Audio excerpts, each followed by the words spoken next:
And I want to go to one of our audience questions. And so, Andrea, I'm wondering if we can start with you. And so, this is from Christopher in Washington. And so, speaking about, acceptance. And so, he is wondering what steps can mainstream or middle of the road Americans do to help further legitimize and make even more widely accepted trans people in America? So, kind of, how can he be a better ally? I guess is ultimately what's at the root of that question.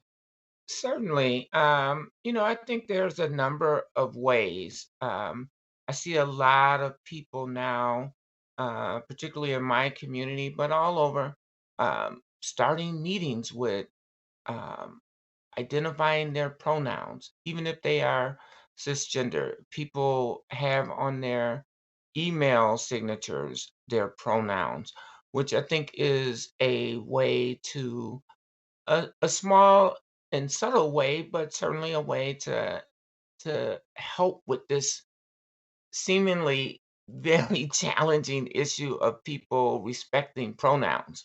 Um, I think listening to trans people and trying to, um, understand where where they're coming from.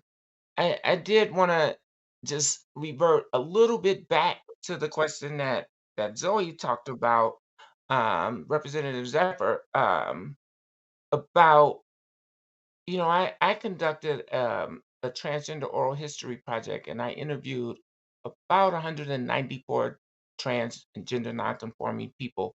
And to a person, everybody talked about, they had experienced being kicked out of their homes, um, severing relationships with their children, um, being denied job opportunities, etc.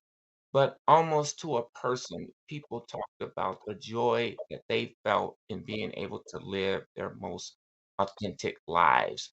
And so, I think to be a positive ally is to understand and recognize that, to shut down transphobic jokes when you hear them, to really, I think, just recognize the humanity of trans and gender nonconforming people and be fully accepting. I talk to trans and gender nonconforming people a lot. I think the extent to which you accept and love yourself um, also translates into the respect that you receive from other people. And so I think those are a few ways to be better allies. Educate yourself about the issues that are impacting trans and gender nonconforming people. Don't ask people about what's your real name. That's very insulting. Um, don't ask people about their medical transition.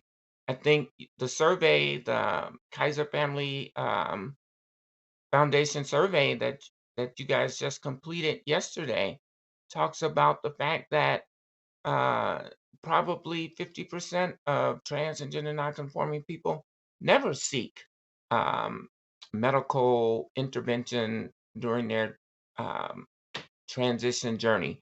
And so that is not the go-to response. And I think most people, or a lot of people, I should say, really experience the social transition as the most challenging part of the journey.